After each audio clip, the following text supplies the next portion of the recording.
हकायक TV में आज हमारे साथ ट्रैवल विद शाजिया की ओनर शाजिया अंदलीब मौजूद हैं।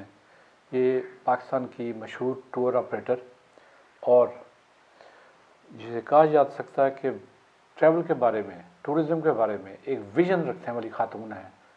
मैं गलती से इन्हें खातून कह गया हूँ, तो आप अंदाज़ा खुद ही कर लेंगे कि जो जितनी बाहिम्मत खातून है ये, इसको खातून कहने बेचारी खातून के लिए मसला बन सकता है। शाजिया, आपने पाकिस्तान का तकरीबन हर हिस्सा देख लिया। जहाँ तक मुझे याद पड़ता है, सवाए बलोचिस्तान के दूर दराज इलाकों के बाकी सारा, ग्वादर भी कर लिया, ग्वादर भी कर लिया आपने, सिंध भी कर लिया, पंजाब तो था ही था, और केपीके भी, जो मशहूर जगह थी, गिलगित बल्तिस्तान। इसमें आप अपना एक्सपीरियंस जो उन लोगों के साथ कैसे शेयर करेंगी जो टूरिज़्म में इंटरेस्ट रखते हैं, जो टूर करना चाहते हैं और जिन्हें बाज़ दफ़ा टूर से डराया भी जाता है कि वहाँ ये होगा फलां होगा, या सड़कें टूटी हैं, सहूलियत नहीं है, उसके बारे में आपका एक्सपीरियंस क्या कहता है? जी, अस्सलाम वालेकुम। पहले भी बहुत सारे प्रोग्राम्स में मैं ये बात कह चुकी हूँ कि पाकिस्तान बाकायदा एक टूरिज़म इंडस्ट्री है पाकिस्तान के पास। अगर हम बाकायदा बाकी टूरिज़म कंपनीज़ के बाकी कंपनीज़ के हवाले से बात करें तो टूरिज़म भी एक पूरी इंडस्ट्री बनती है। हम लोग एंटरप्रेन्योरशिप में इसको लेकर आ सकते हैं। हमारे जितने भी यंगस्टर हैं, जॉब्स नहीं है, प्रॉब्लम्स में हैं, अगर वो टूरिज़म को फोकस करें तो वो अपना रोज़गार भी कमा सकते हैं और पाकिस्तान को जो है वो इकनॉमी को एक बाकायदा जो है वो बैकबोन दे सकते हैं।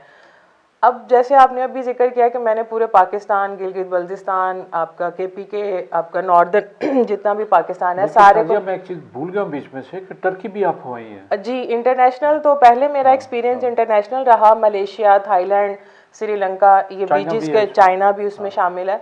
तो लोकल टूरिज़्म जो डोमेस्टिक टूरिज़्म है वो तो मैंने आफ्टर कोविड स्टार्ट किया कि पाकिस्तान को भी एक्सप्लोर किया जाए।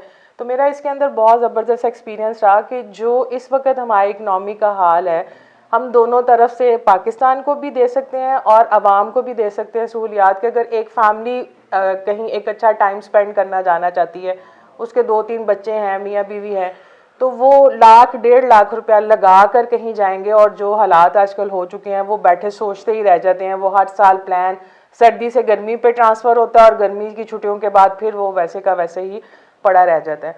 हम लोगों ने जो टूरिज़्म स्टार्ट किया है, ग्रुप टूरिज़्म, उसमें एक फ़ायदा फैमिलीज़ को ये है कि हम आपको फूड प्रोवाइड करते हैं जिसमें ब्रेकफास्ट डिनर होता है, हम आपको ट्रांसपोर्ट प्रोवाइड करते हैं, हम आपको शेयरिंग पे रूम प्रोवाइड करते हैं।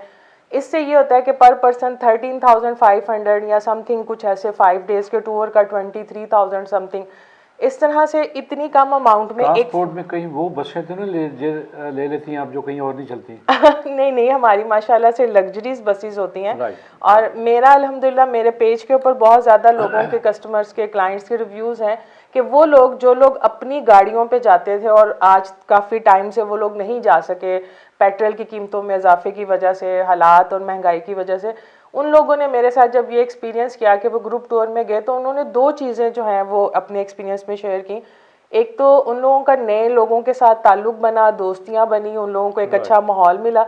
सेकंड ये कि वो इस शॉर्ट अमाउंट में, इस एक छोटी प्राइस में, उनके पास जो कम पैसे थे उसमें वो टूर का सोचते सोचते 1-2 साल से बैठे हुए थे और वो उस कम कीमत में उन्होंने वो टूर इंजॉय कर लिया जो वो लोग अभी नहीं सोच रहे थे कि हम नहीं कर सकते।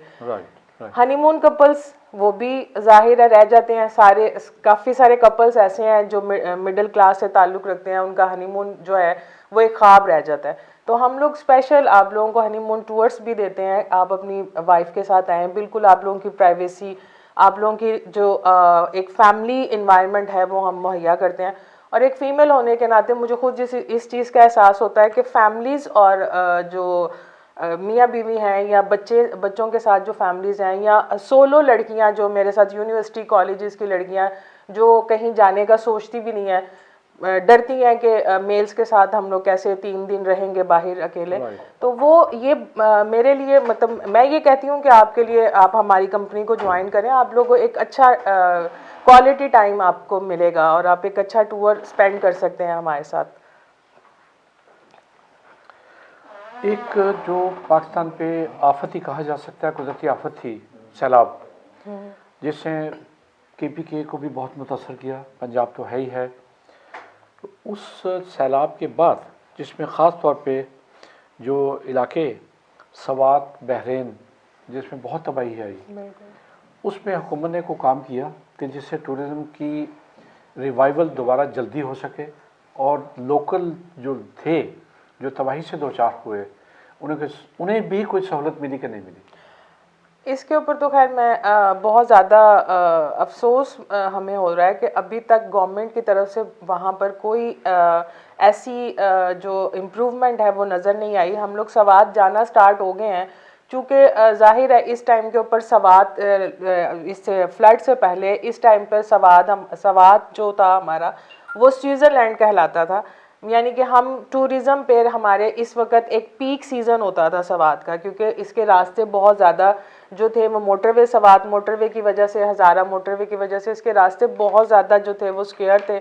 और मालम जब्बा और कलाम जो था वो एक खूबसूरती के एंड पर इस वक्त पहुंचा होता है जब आपकी स्नोफॉल हो रही होती है, बर्फ़बारी का सीज़न होता है। लेकिन फ्लड के बाद अभी काफ़ी चीज़ें वहाँ पे करने वाली हैं। बहरीन तो खैर बिल्कुल माइनस हो गया सवात के अंदर से, हम लोग वहाँ स्टे कर भी नहीं रहे और वहाँ अभी गवर्नमेंट ने कुछ भी नहीं किया। बहरीन में आपका ख्याल है इतनी तबाही आई है? बहरीन में बहुत ज़्यादा तबाही है, हुई भी बहरीन में थी। पूरा बाज़ार का बाज़ार और पूरे होटल्स के होटल जो थे वो उस वक्त जो है वो पानी की नज़र हो गए थे और वो काफ़ी तकलीफ़ दे मनाजर थे जो हम लोगों ने देखे इंटरनेट पे भी और टीवी पे भी।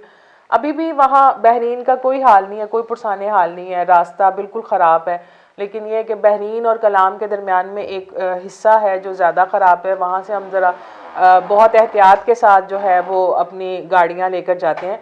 बाकी आगे मालम जब्बा बिल्कुल बिल्कुल ठीक है, वहाँ पर ना कोई तबाही थी ना कुछ था। बदीन, बहरीन और कलाम का एक थोड़ा सा पोर्शन था जो ख़राब हुआ था। अब बाकी ये कि हम कलाम में स्टे दे रहे हैं, कलाम को दोबारा आबाद करने की कोशिश कर रहे हैं और मेरी अपील ये है कि आप लोग जाएं, हमारे साथ नहीं, फैमिलीज़ के साथ भी जाएं, क्योंकि वहाँ के लोगों का जो था मेन जो सोर्स ऑफ इनकम था वो टूरिज़्म था। क्योंकि वहाँ पर और कुछ ऐसा नहीं है कि वो कोई कल्टीवेशन करते हो, कोई ऐसी वहाँ पर कोई आबादी हो। उन लोगों का रोज़गार हमसे जुड़ा हुआ था। हम जितने भी टूरिस्ट जाते थे उनके होटल्स चलते थे, उनके खाने, उनके वेटर, उनके सबका जो था वो इस टूरिज़्म के साथ जो था वो जुड़ा हुआ था। यहाँ तक कि जो जीप वाले हम लोगों को आगे ओशू फॉरेस्ट और आगे कलाम मॉन्डर लेक तक लेके जाते थे, वो लोग भी मतलब बेरोज़गार बैठे हैं। जब टूरिस्ट ही नहीं जा रहा तो होटल्स के साथ होटल वाले और जीप वाले और वहाँ के जो दुकानों वाले जो वो सब इस वक्त जो हैं वो तकलीफ़ का शिकार है और सख्त सर्दी है, उनको पैसों की भी ज़रूरत है। तो हमने तो टूर करने ही करने हैं, तो क्यों ना हम उनके साथ जो है वो हाथ से हाथ मिलाएं, तब उनके काम नहीं आए तो इस तरह से उनके काम आ सकते हैं आप। लेकिन आप ये देखें, जो सजेशन आप दे रही हैं, सजेशन तो इंतहाई माकूल है, लेकिन कोई भी बंदा सिर्फ किसी दूसरे को प्रमोट करने के लिए अपने हज़ारों रुपये खर्च करने को तैयार नहीं होता। यहाँ जो मैं आपको जिस सब लाना चाह रहा हूँ वो सिर्फ ये है कि क्या ये इलाके इतने डेवलप्ड हैं या इस तरह की सहूलियत यहाँ पे मौजूद हैं।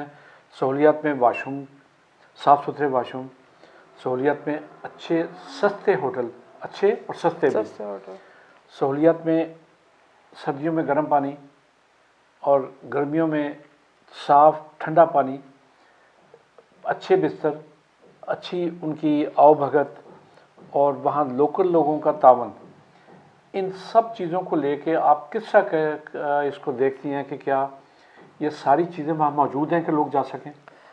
मैं जैसे मैंने अर्ज़ किया ना कि वो लोग तो इस वक्त मतलब हमें वेलकम करने के लिए तैयार बैठे हैं, वो खुद चाहते हैं। हम लोगों से भी उन लोगों की यही होती है कि बेहतरीन होटल जो हैं वो हमें काफ़ी सस्ते उसके प्राइस के ऊपर वो लोग सस्ते पैकेजेस में दे रहे हैं, खाना वो लोग आपको अच्छा दे रहे हैं क्योंकि वो चाह रहे हैं। क्योंकि सवात, मैंने बताया कि सवात इन दिनों में दिसंबर जनवरी में मोस्ट हॉट फेवरेट प्लेसेस होती थी हमारी। यहाँ मैं थोड़ा सा और याद करा दूँ, जो हुल्लड़बाजी, जो मतलब अगर मैं लफ्ज़ ये इस्तेमाल करूँ तो गलत नहीं होगा, जो बेतनाई और जो बदमाशी मरी में टूरिस्ट के साथ हुई है, बिल्कुल उसकी मिसाल पाकिस्तान की तारीख में नहीं मिलती। बिल्कुल सही कह रहे हैं। क्या ये इलाके इसके मुकाबले पे ज़्यादा सेफ है और ज़्यादा प्यार करने वाले लोग हैं, ज़्यादा एहतराम देने वाले लोग हैं? बहुत कोऑपरेटिव लोग हैं इनके। और स्पेशली मैं जब भी कहती हूँ तो मेरा ज़ाती फेवरेट जो है वो हुंजा और स्कर्दू है।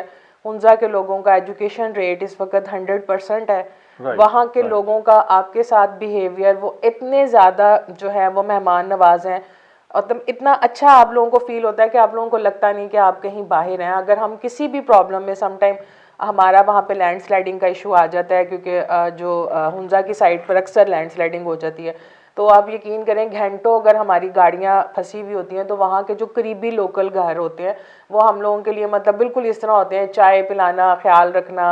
मतलब मैंने बहुत दफ़ा एक्सपीरियंस किया कि हुंजा के लोग जिस साहब मरी वालों ने लास्ट ईयर वो बहुत बुरे हैं। एक उबला अंडा 1000 रुपए में बेचा है। ऐसे ही है, बिल्कुल ये यजीद से ज्यादा खतरनाक चीज थी। मरी वाले अभी भी ऐसे ही हैं। मैं तो बिल्कुल कंडम करती हूँ मरी को, इस वजह से कंडम करती हूँ कि एक तो मरी अब जाने के लिए कुछ रहा ही नहीं है, सेकंड ये कि मरी के लोग वाकई ही उनको अपने ऊपर ख्याल करना चाहिए। उन्होंने मरी का टूरिज़्म तबाह कर दिया है। वहाँ के कुछ ऐसे, वो मैं उनके अब नाम नहीं लेना चाहती, एक ऐसी कम्युनिटी है वहाँ की, मरी की एक कास्ट है वहाँ की मशहूर।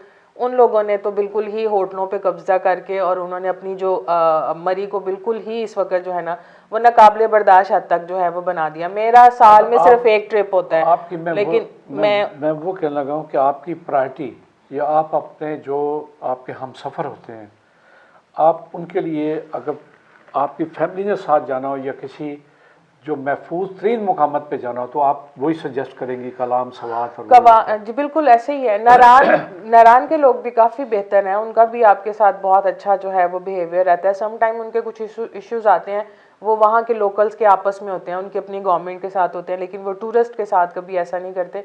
लेकिन नारान का ये इशू है कि नारान 6 महीने वैसे ही बंद रहता है। अब वो अक्टूबर से नवंबर के एंड से बंद है और अब उसने जो है वो मार्च तक बंद रहना है। तो इसलिए नारान जो है वो एक अपने टाइम के ऊपर खुलता है और उसी के ऊपर उसका होता है। लेकिन ये कि सवात सारा साल चलता है, स्पेशली सर्दियों में सवात बहुत खूबसूरत होता है और देखने के काबिल होता है। बहुत अच्छा व्यू होता है। मालम जब आपके पास स्काई रिजोर्ट है, वहाँ का बहुत खूबसूरत एरिया है। कलाम के आपके पास नेचर की बहुत खूबसूरत ओशू फॉरेस्ट है जो कि मतलब देखने के काबिल है और बर्फ़ में तो और भी ज़्यादा खूबसूरत है। कलाम सवात के लोग बहुत कोऑपरेटिव हैं। नाज़रीन, आपने शाजिया के साथ KPK के सफ़र का मज़ा ले लिया और जिस तरह इन्होंने सजेस्ट किया है, ये आपको इनवाइट कर रही हैं KPK के इन इलाकों की तरफ जहाँ अमन है, सुकून है, जहाँ आपको मोहब्बत मिलती है, जहाँ प्यार मिलता है और जहाँ सबसे बढ़कर खुलूस मिलता है। उम्मीद है आप शाजिया के साथ सफ़र करना पसंद करेंगे। शुक्रिया, बहुत शुक्रिया। अल्लाह हाफिज़। अपने पसंदीदा मौजू पर शोज़ देखने के लिए लाइक और सब्सक्राइब करना ना भूलिएगा और बेल बटन पर क्लिक कीजिएगा।